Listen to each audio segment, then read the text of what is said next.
آپ صلی اللہ علیہ وسلم کی جو ذات تھی، اللہ تعالیٰ نے آپ کی ذات کو جامع صفات کے ساتھ بنایا تھا۔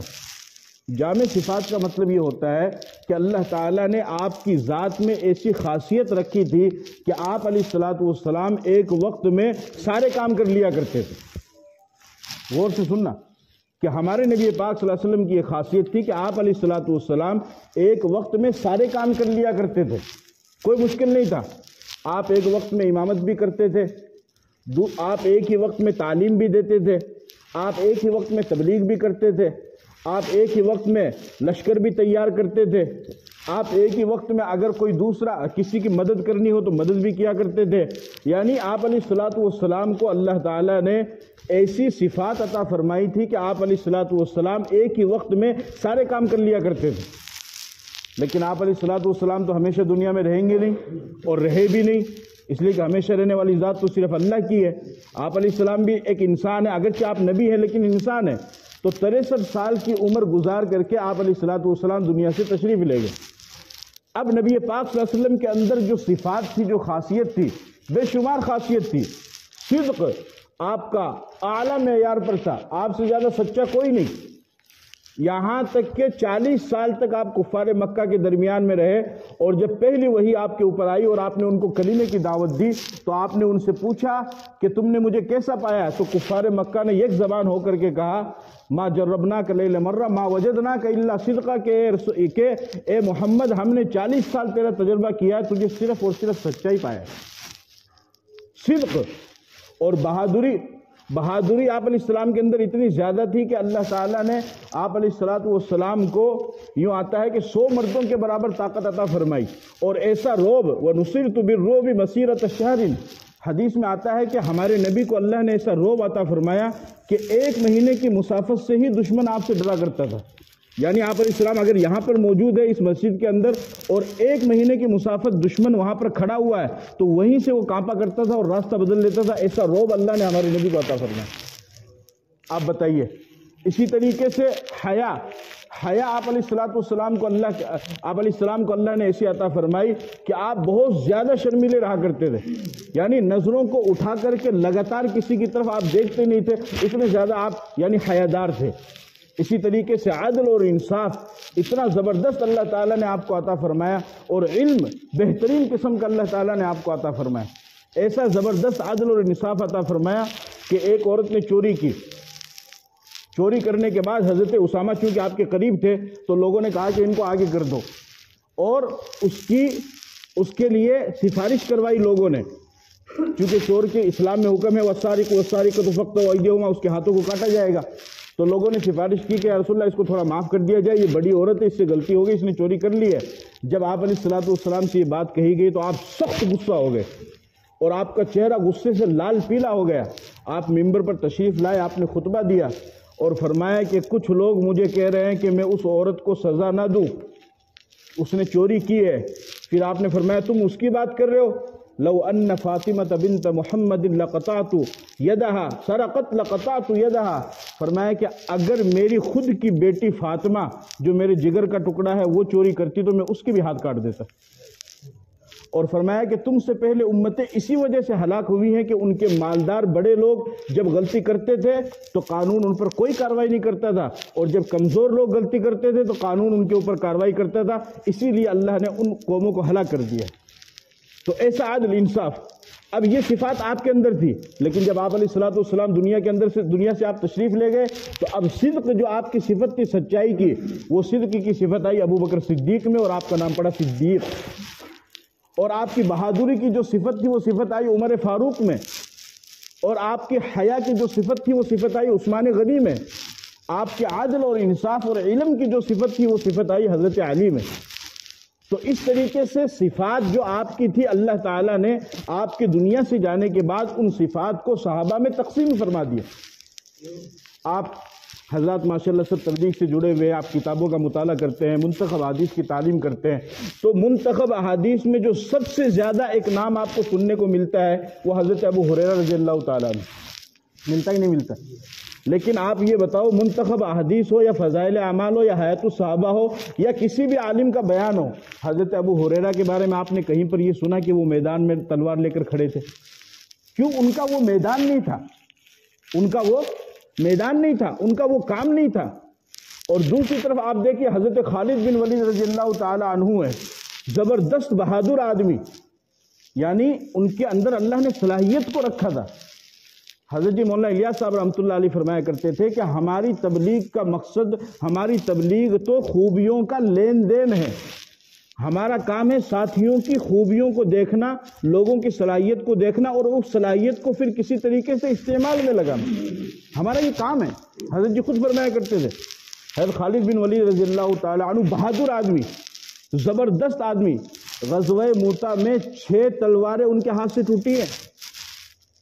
کتنی تلواریں؟ اور تلوار کوئی لکڑی کی نہیں ہوتی ہے، لوہے کی مضبوط 6 تلواریں ان کے ہاتھوں سے ٹوٹی ہے غزوہ موطا میں، اور شہادت ان کو نہیں ملی، بستر پر ہی ان کا، لیکن پورے جسم پر اتنا سا بھی نشان ایسا نہیں تھا جہاں پر تلوار کے اور تین کے نشان نہ لگے ہوئے ہوں، اتنا جسم بھی خالی نہیں تھا، لیکن بستر پر ان کو موت آئی۔ 6 تلوار ان کے ہاتھ سے ٹوٹی ہے، 6 تلوار، اور وہ بھی سخت دشمن تھے، اللہ کے نبی کے سخت دشمن تھے۔ حضرت خالد بن ولید رضی اللہ تعالیٰ عنہ کے اسلام لانے کا بھی بڑا عجیب واقعہ ہے۔ خالد بن ولید رضی اللہ تعالیٰ عنہ بہادر آدمی تھے، قریش آدمی تھے، اور ہر وقت اس موقع میں رہتے تھے کہ جب موقع ملے ہم حضور پر اور صحابہ پر حملہ کر دیں۔ ایک مرتبہ موقع نہیں ملا تو حضرت خالد بن ولید نے کہا کہ دیکھو یہ نماز نہیں چھوڑیں گے، تو ایسا کرو نماز میں ہم ان پہ حملہ کریں گے۔ تو عصر کی نماز کا وقت تھا، تو صحابہ نے نماز پڑھی، حضور نے بھی نماز پڑھی، اور پھر اس کے بعد میں لیکن وہ اس پر بھی موقع وہ مطلب حملہ نہیں کر سکے۔ تو اس وقت انہوں نے ایک بات کہی، ان الرجل ممنوع، کہ یہ تو ایسا آدمی ہے کہ اس کی شاید اوپر سے حفاظت کی جاتی ہے، کیونکہ وہ ہوشیار بھی تھے، صرف بہادر نہیں تھے، ہوشیار بھی تھے۔ 6 ہجری میں اللہ کے نبی صلی اللہ علیہ وسلم آئے عمرہ کرنے کے لیے، صلح حدیبیہ کا موقع آیا، عمرہ نہیں کرنے دیا گیا، اور یہ طے پایا کہ اگلے سال آپ آئیں گے لیکن صرف 3 دن کا ویزا ہے، مکے میں آپ صرف 3 دن کے لیے آ سکتے ہیں، عمرہ کر کے آپ چلے جائیں، 3 دن سے زیادہ ہم آپ کو نہیں رکنے دیں گے۔ چنانچہ یہ معاہدہ ہو گیا، صلح حدیبیہ کے موقع پر معاہدہ ہونے کے بعد آپ واپس مدینہ چلے گئے۔ اگلے سال سن 7 ہجری میں آپ آئے اور 8 ہجری مکہ فتح ہو گیا تھا۔ 7 ہجری میں آپ جب تشریف لائے تو 3 دن کی اجازت تھی، تو خالد بن ولید دشمنی میں مکہ سے نکل گئے اور یوں کہا کہ یہاں پر محمد آئیں گے، میں تو یہاں پر رہنا ہی نہیں چاہتا ہوں، میں جا رہا ہوں یہاں سے، چلے گئے۔ جب آپ مکہ پہنچے، آپ نے عمرہ کیا، تو ان کے بھائی تھے، مخلص بھی تھے اور مومن بھی تھے، ان کا نام تھا ولید ابن ولید رضی اللہ تعالیٰ عنہ۔ تو آپ علیہ الصلوۃ والسلام نے ان کے بھائی سے پوچھا کہ خالد کہاں؟ تو وہ بھی ہوشیار تھے، تو بڑوں کو یہ جواب نہیں دیا جاتا کہ آپ کی وجہ سے یہ مصیبت آ گئی ہے، نہیں، انہوں نے یہ نہیں کہا کہ آپ کی وجہ سے چلے گئے، انہوں نے فرمایا کہ یا رسول اللہ وہ خالد کہیں چلا گیا ہے، یاتی بہ اللہ، لیکن اللہ اس کو لے آئے گا، اللہ اس کو لے آئے گا۔ چنانچہ آپ علیہ الصلوۃ والسلام نے پھر ایک بات فرمایا کہ خالد تو بڑا ہوشیار اور سمجھدار آدمی ہے اور اس کو اللہ نے بہترین صلاحیت دی ہے، اگر وہ اپنی صلاحیت کو اور اپنی طاقت کو ہمارے دین کے کام میں لگائے تو ہم تو خالد کی قدر کریں گے، ہم اس کو اپنے کام میں آگے رکھیں گے۔ یہ بات جب آپ نے ارشاد فرمائی تو ان کے بھائی نے وہ خط لکھا اور جہاں پر وہ تھے ان کو پہنچا دیا۔ جب انہوں نے اس خط کو پڑھا تو پھر وہ عجیب کیفیت طاری ہو گئی، بولے حضور تو میرے بارے میں یہ کہہ رہے ہیں اور میں ان سے دشمنی کر رہا ہوں۔ چنانچہ پھر انہوں نے اپنا ارادہ بدل لیا اور جو 2-3 صحابہ تھے ان سے مشورہ کیا کہ بھئی میں تو مدینہ جاؤں گا، چنانچہ مدینہ تشریف لائے، اور اس وقت انہوں نے ایک خواب دیکھا کہ بنجر زمین ہے، بنجر زمین سے وہ سبز زمین کی طرف آ رہے ہیں، اور انہوں نے کہا کہ میں اس خواب کی تعبیر ابو بکر صدیق رضی اللہ تعالیٰ عنہ سے پوچھوں گا، وہ خواب کی تعبیر بتاتے تھے۔ چنانچہ مدینہ تشریف لائے، مدینہ تشریف لانے کے بعد انہوں نے اسلام قبول کیا، آپ کے ہاتھ پر بیعت کی، ان کے ساتھ 1-2 صحابہ اور بھی تھے، مصعب بن عمر وغیرہ، تو ان کو بھی لائے اور انہوں نے بھی ایمان قبول کیا۔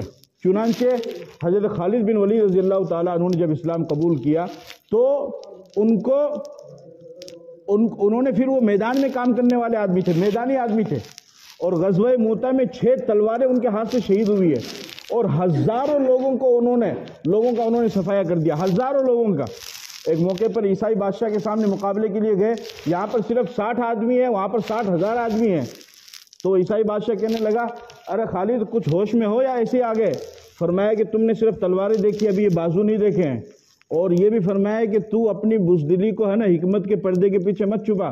جب میدان سجے گا اور جب محمد کو اور کلمہ پڑھنے والوں کی تلواریں جگمگائے گی، چمکیں گی، اور جب ان کے بازو اٹھیں گے اس وقت تمہیں پتہ چلے گا.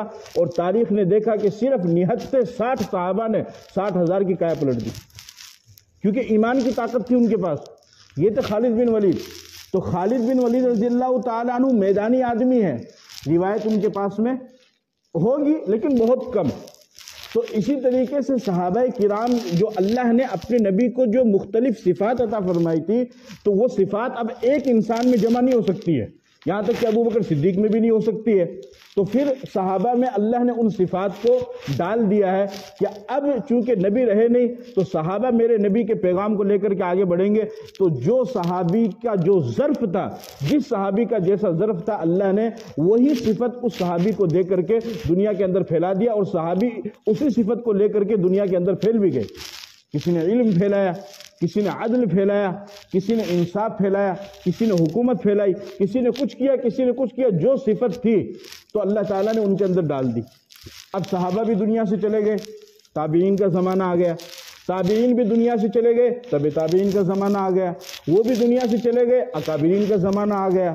اکابرین دنیا کے اندر آئے. تو اب آپ یہ دیکھیے کہ حضور کے زمانے سے اب تک 1444 ہجری چل رہی ہے، اور قیامت تک بھی ایسا ہی ہوگا. حضور کے زمانے سے لے کر کے اب تک ایک آدمی نے ایک ہی میدان میں کام کیا ہے، دوسرے 2-3 میدان میں وہ ایک ساتھ کام نہیں کر سکتا ہے. اس لیے کہ صفت اللہ نے رکھی ہے، نہیں رکھی اس کے اندر. وہ تعاون تو کر سکتا ہے لیکن مستقل طور پر وہ اس میں کام نہیں کر سکتا ہے. چنانچہ اب دیکھیے میں آپ کو بتاؤں، ہم لوگ نماز پڑھتے ہیں، حنفی مسلک کے مطابق پڑھتے ہیں، 4 رکعت نماز ہے. اب سلام پھیرنے سے لے کر کے تکبیر تحریمہ کہنے سے لے کر کے سلام پھیرنے تک صرف 2 رکعت نماز میں آپ کو پتہ کتنی سنتیں؟ 51 سنتیں. کتنی سنت؟ 51 سنت. حالانکہ ہے کچھ بھی نہیں، کھڑا ہوا، رکوع کیا، سجدہ کیا اور تشہد پڑھا، یہ ہوگی 2 رکعت، اتنا ہی تو ہے نا. لیکن وہاں سے لے کر کے سلام پھیرنے تک 51 سنتیں ہیں. یہ ساری 51 کی 51 سنتیں جمع کر کے کس نے دی؟ امام ابو حنیفہ نے. امام بخاری نے نہیں دیے. اور امام بخاری کیونکہ یہ فقہ کے میدان کے امام تھے، امام بخاری رحمۃ اللہ علیہ حدیث کے میدان کے امام تھے. اب اگر امام بخاری کو آپ جا کر کے کوئی مسئلہ پوچھو تو وہ مسئلہ نہیں بتائیں گے، اس لیے کہ ان کا کام تو حدیث کو جمع کرنا ہے. ان کا کام کیا؟ حدیث کو جمع کرنا ہے. چنانچہ انہوں نے حدیث کو جمع کیا ہے، انہوں نے حدیث کو جمع کیا ہے. اور تو ہر میدان میں کام کرنے والے الگ ہوتے ہیں اور وہ اس میدان میں کام کرتے ہیں. نبی پاک صلی اللہ علیہ وسلم کو اللہ نے یہ خاصیت عطا فرمائی کہ آپ کی جو شخصیت تھی، آپ کی جو ذات تھی، اس میں اللہ نے تمام صفات کو جمع کر دیا. لیکن بعد میں کوئی ایسی شخصیت نہیں ہے کہ جس کے اندر یہ تمام کی تمام صفات جمع ہو جائے. تو اب اللہ تعالیٰ نے اس کام کو تقسیم کر دیا. لہٰذا اب نبی کا جو وارث ہے وہ وارث کون ہے؟ علماء. نبی کے وارث کون ہے؟ حدیث میں آپ نے فرمایا العلماء ورثۃ الانبیاء، علماء یہ انبیاء کے وارث ہیں. علماء کس کے وارث ہیں؟ انبیاء کے وارث ہیں. لہذا نبی کا جو کام تھا ان سارے کاموں کو لے کر کے چلنا علماء کی ذمہ داری ہے، صرف ایک کام کو نہیں. آپ سمجھ رہے میری بات؟ نبی کا جو کام تھا، نبی امامت کرتے تھے، نبی قیادت کرتے تھے، نبی حکومت کرتے تھے، نبی تعلیم دیتے تھے، نبی تبلیغ کرتے تھے، نبی قیدیوں کو چھڑاتے تھے، نبی بھوکوں کو کھانا کھلاتے تھے، نبی بے لباسوں کو لباس پہناتے تھے، نبی بغیر پانی والوں کو پیاسوں کو پانی پلاتے تھے، نبی ضرورت مندوں کی ضرورت کو پورا کیا کرتے تھے، نبی کے اندر صدق تھی، نبی علم کو پھیلایا کرتے تھے، نبی ذکر کیا کرتے تھے. جتنے بھی کام نبی کیا کرتے تھے ان سارے کاموں کو کرنا اب علماء کی ذمہ داری ہے، اس لیے کہ عالم وارث نبی کا ہے.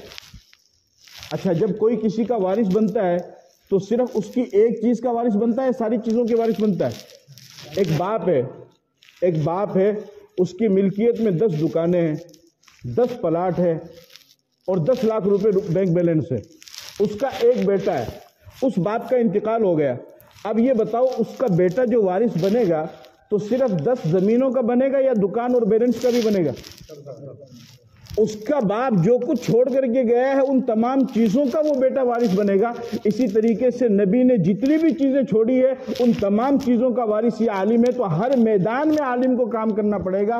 اگر عالم کسی ایک چیز کو بھی چھوڑ دے تو گویا کہ وہ نبی کے راستے سے ہٹا ہوا. اب چونکہ ایک عالم ہر کام کو نہیں کر سکتا ہے تو پھر اللہ تعالیٰ نے مختلف طبقات بنائے اور علماء اپنے طور پر اس کام میں لگے ہوئے.